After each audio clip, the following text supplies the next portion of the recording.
Welcome ladies and gentlemen, my name is Nesha and we are playing KSP 1.41. So today we're gonna check out my craft. I made a craft that's gonna go all the way from Kerbal to Gilly.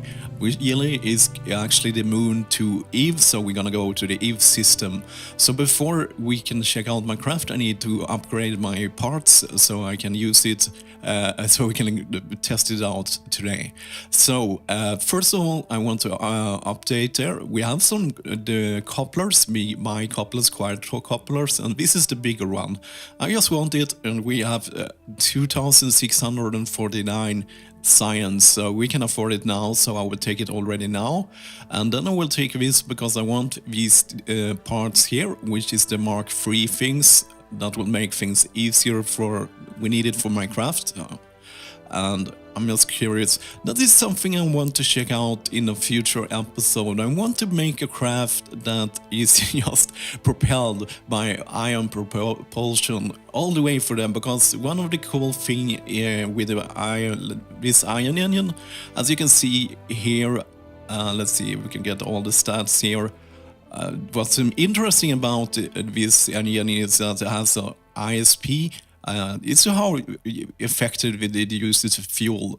So it uses it's 4,200 compared to the Nerve, the atomic engine. It has a ISP of 800, which is almost a double, more than a double of all engines. But one of the things with this engine here is that it has a very, very low thrust. So you probably have to stack them a lot, and then probably you will lose it. So if you stack 10 of them, that is, I would guess, about one of the small vacuum engines, like the Terrier or something, or maybe smaller. But yeah, that is definitely something I want to check out in the future. So let's go to the vehicle assembly building. Well, ladies and gentlemen, in front of us we have my Gilly Flyby ship. It's special in the way of a thing. Once again, I was inspired by Drelo. I was watching him, I think a week ago. He just sent some kerbals around Kerbal to require some XP for his kerbal, so I thought that I maybe wanted to do the same thing. So I made a craft which I have no available crew because everyone is on this craft here, and the hitchhiker part here is can room 4 of kerbals, and of course this pod, the MK2, I think. What is it called? MQ1/2, yeah.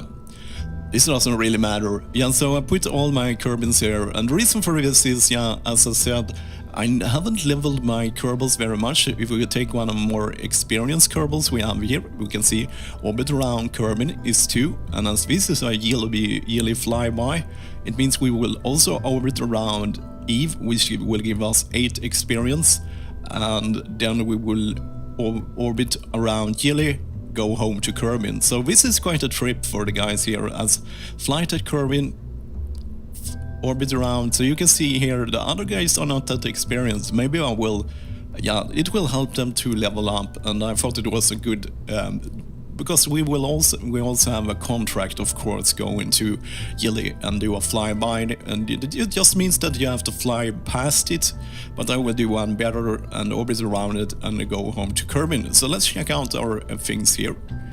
So we have remark, and this is a mission where I feel I will mess something up. I have added a docking port, so in worst case scenario we can create some crafts, maybe dock with it, and save all our kerbals and something go wrong. So that's the reason why I went for the docking ports. We have 4 parachutes here, as it is a quite heavy load, as you can see here. If we remove this, we have one of the heat shields here, so it's a quite hefty board here. And there we have all the science and some batteries inside our service bay. And the reason why I've tried to put the service bay between the hitchhiker and the pod, but the hitchhiker, let's see, okay, let's put it back there. Let's go to utility. I'm gonna show you a very big weaknesses with the hitchhiker here. It's that it has just a 6 meters impact value. So it means it will like explode of everything above 6 meters.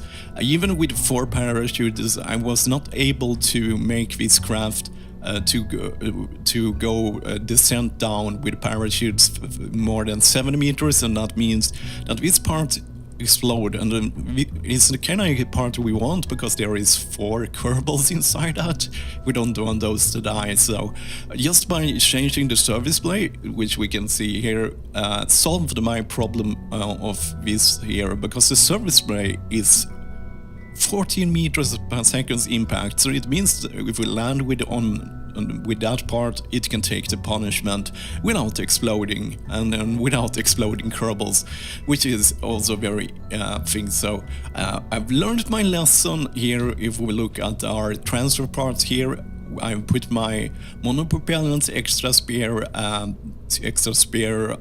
monopropellants on my transfer part, not on my landing go home part, because they weigh a lot. So that way it will also make the speed of our parachute landing part a bit slower.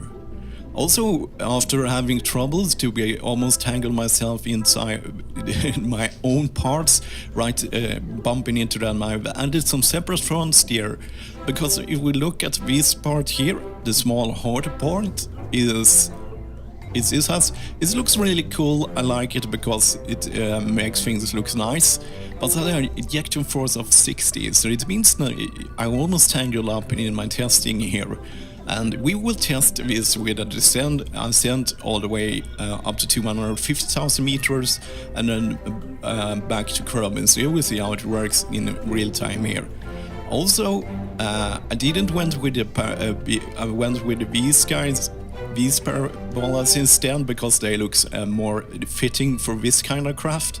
And we are just going to Eve. We are not going very far, so they are probably over-dimensioned for that mission also. So yeah, that was that part. And then yes, I went with atomic engines again, because yeah, 7,000 delta V, and that was the reason why I choose this part here, the MK3 liquid fuel, because the dry weight will be a little bit less by using air parts, spaceplane parts, instead of otherwise you need to oxidize. So I of course emptied it out, and you can see here on delta V, because there's quite a lot in them, it actually I lost almost 1500 delta V by just having it there, and it's the same for that, but that was just to make it look a bit better. The part I don't like less with this craft is this part. It doesn't look really good, but I didn't have time enough. Yesterday I was supposed to release the episode, but I kind of got stuck just making this craft, so it have to do, even though it's not my best looking craft. Okay, so let's see. I just want to show this part here. I think it's under structural. So it's a little bit, once again, I made this part, is this part here, and it weighs, let's see, it weighs 0.7 tons, so I kind of think it cancelled out the effect here by going with a pure liquid fuel part here, but I think it looks a lot better to use that part instead, so that's why I went to it. So if I wanted to, I can probably exchange this and put my atomic engines directly on that and gain even more delta V, but you have to try to look good, at least in space. In real life, I don't think anything is designed. I'm starting to get more and more interested by real space things, and in real space, it's all about making things the more economic, and making economic in space is small. So, but by making this kind of solution I made here, I had to make it big. So yeah. But you could probably get away with it, but what does this part weigh? Let's see. I'm just curious. It's good to look at the value. 2.5 tons, and I think that one weighs around 4. Let's check. 4.12, yeah, so you could probably...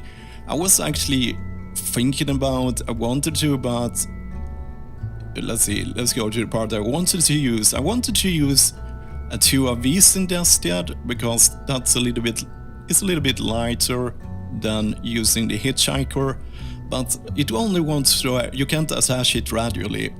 Probably because you have to transfer the kerbals between parts here. So I couldn't use 2 of them, but that would have saved me 500 kilos, which could make a difference. So after making this very top heavy part, I had to add these struts here, because otherwise the whole part here was wobbly. And that is usually the thing, especially as it weighs almost 70 tons. So yeah, and it was just supported by this hard point and a couple of struts, but it was enough to add those one to make it stable.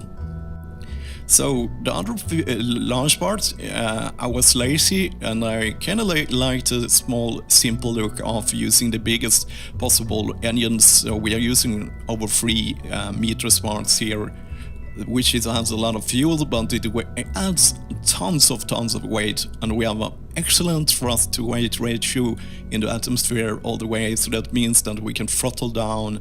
I like to fly around 1.6, so yeah, there is nothing special about this part. It's just over-dimensioned part as you usually do. So of course I added some separate ones here, otherwise they will bump into the main last part here, which will take us all the way to space and circularize.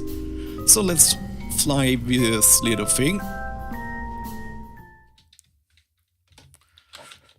So I'm making a save game for our next episode here, but I wanted to showcase the design decision I made here on this craft. So we are hanging here, stable. So let's activate our SOS. We have I think I will go with 90 around here or something. We are currently moving a little bit here on the launch pad, but it shouldn't be a big problem.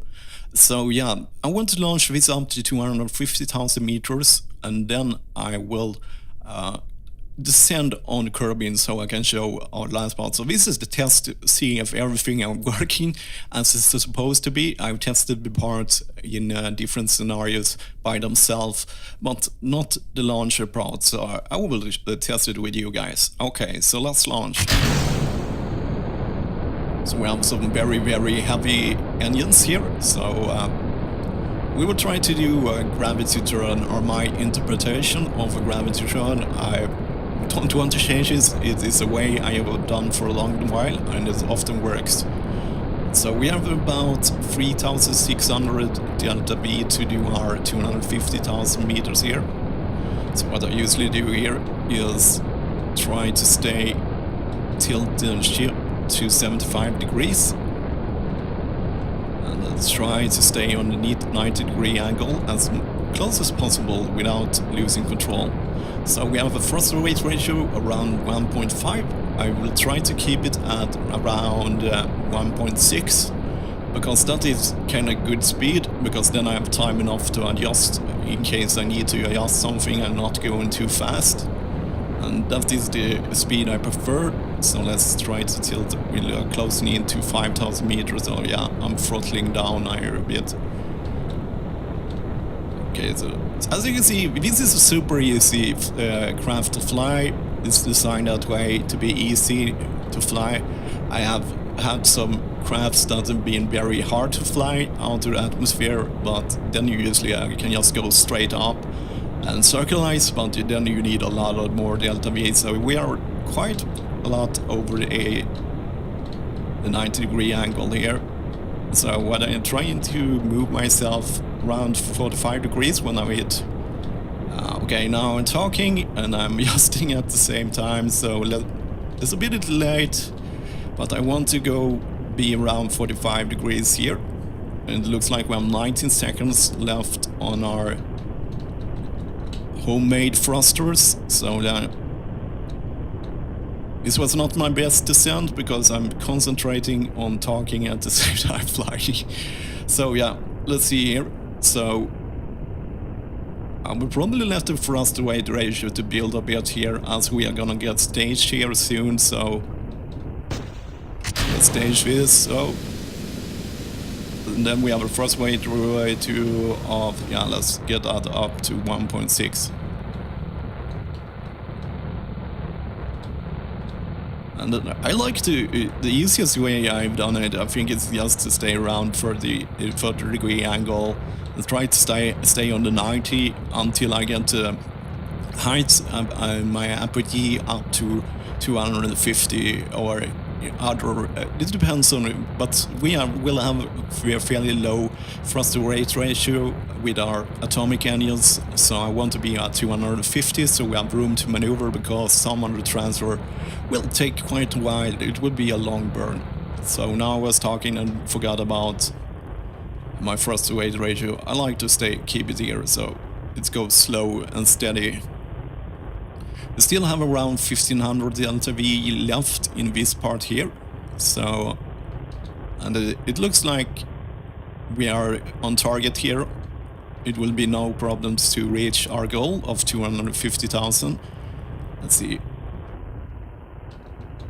So let's see, I want to be at the 90 degrees, so yeah, I'm adjusting and adjusting. So we get a good equator orbit here. Okay, so we are building up height.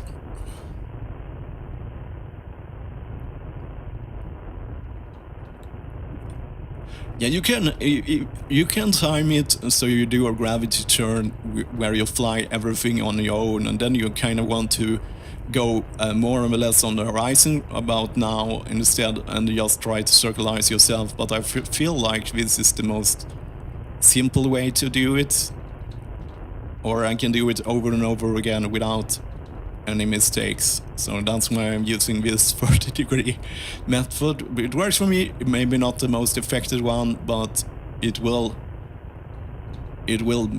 Oh yeah, I forgot about the thrust to weight ratio while I was talking here. So let's go a little bit slower. We're around 150,000 meters now.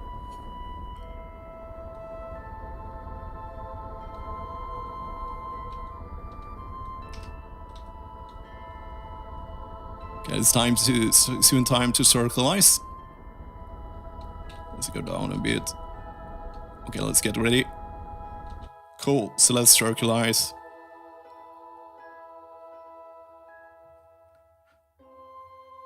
Let's see if I made it. 352. God damn it, I'm 50 meters off. It was probably because I was kind of talking while I was flying, so I didn't make it. I made this kind of burns before with free, so yeah, I messed up because I was talking at the same time I was flying. And I was a little bit late on the descent before 10,000 meters. I needed to go to 45 degrees a bit sooner, so I get a better. So I built a little bit more horizontal speed here than I have done before. So yeah, but let's see if you can. Hopefully, if this is not a big deal. As long as we get to this circularization, we always have our transfer stage where we can correct the small errors here. But I wanted it to be done by just using my launcher part here. This part here, yeah. So this is currently, okay, we are in the, so our 9 seconds burn, so let's go here. So this is just about checking out. Okay, 50 degrees off is more than enough. I'm fine with that. I can fix it.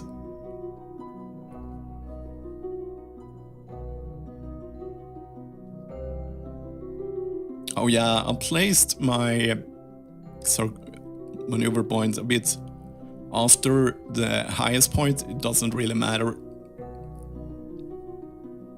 So let's just get ready to circularize here. Let's zoom out.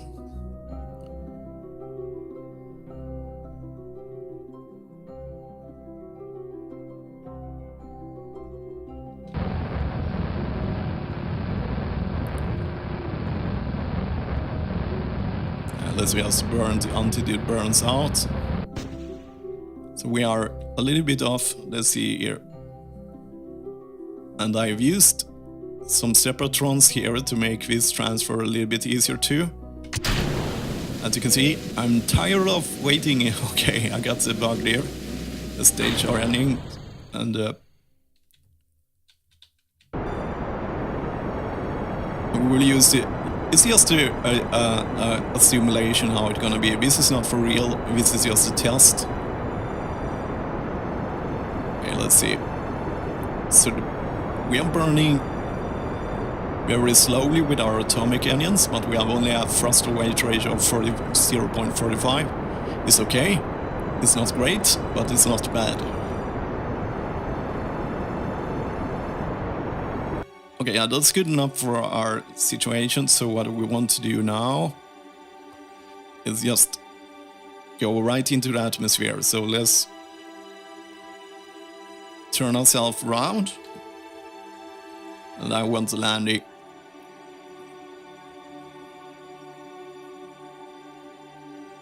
One of the things I've also, of course, I have put toggle on all my solar panels, and it will also toggle my antennas. So yeah, so we don't get it out of use, but I want to show you that design. Okay, so let's start burning. So we want to go in quite. I want a steep angle for getting a worse scenario here. So I want to burn quite a lot here. I want it actually to be at the surface, so we get as low high speed as possible. Because when we're coming back to Eve, the last time I went inside here, I was around 3,200 meters per second. But this shouldn't be a problem because we have the heat inflatable shield here. So let's see here. Let's speed this up, this process off here.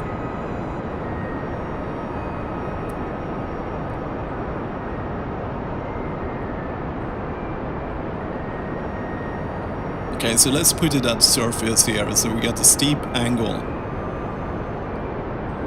Yes, we are inside the surface. So let's go in retrograde, and we will do a landing here, and I will show you the next part.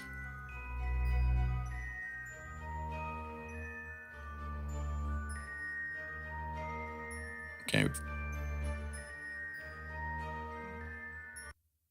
Okay, we are inside the atmosphere. So let's stage. So the problem is that you sometimes tangle with your own part. I've solved it by doing this. Everything is separating there. The ejection force was more than enough as a pin this. Thank you, Dreidel, for teaching me that. The reason is for that because I'm paranoid of bumping into my own parts, but so I have added separatrons to all my parts so they go away, so I don't have to worry about it. And also I was using the hard point, and the ejection force on that one is too low sometimes, especially when we are carrying a part. The transfer part weighs about 20 tons or above. So yes, I wanted to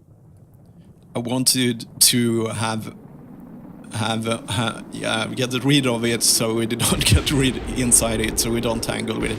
So we are accelerating here against sun here, and this is very effective, the heat shield, so that is not a problem. So yeah. So the problem was that, as I said, as when we was in the vehicle assembly building, was that this part only takes 6 meters per second impact to explode, while this one takes it here. So let's see. And I'm just using the parachutes on the default setting because, yeah, they do the job for me without problems here. If I jettison my heat shield right now, I will wait on jettison my heat shield until the parachute is just folded out, otherwise I will tangle up with that. That's how I killed the Yab before. Yeah, I'm not talking about the Yab we have now because he is a clone, but the original Yab. Okay, so let's see. So now we are sure that our heat shield is traveling a lot faster with the help of gravity than us, and that makes us not tangle into it. So yeah, we are at 700 meters, and as I said before, it took me like 6 landings before I decided, oh, I can't slow down enough safely without using the service bay as my landing part here, but otherwise all the kerbals there will die. So yeah, that took me. So yeah, that's a thing you have to think about, the lowest part you're landing with, that it can take it. Okay, I think we are landing in the sea here, because everything is black, and that's how sea looks like. Okay, this is going way too slowly. Yeah, so as you can see, all the design works, but that was the problem I made. I have to be more aware of the impact speed before the explosion speed. I can call it the impact speed if it is lower than so the service bay can take it. So let's land with it here safely. So I think our craft is ready for a Gilly Flyby without any problems. So we will not have any problems with this craft. As you can see, we made our ascent, we made our descent, then the space transfer part is all about navigation, and I don't think I will have any problems with that, but I think this craft will work. We will see in the next episode. And as always, thank you for watching.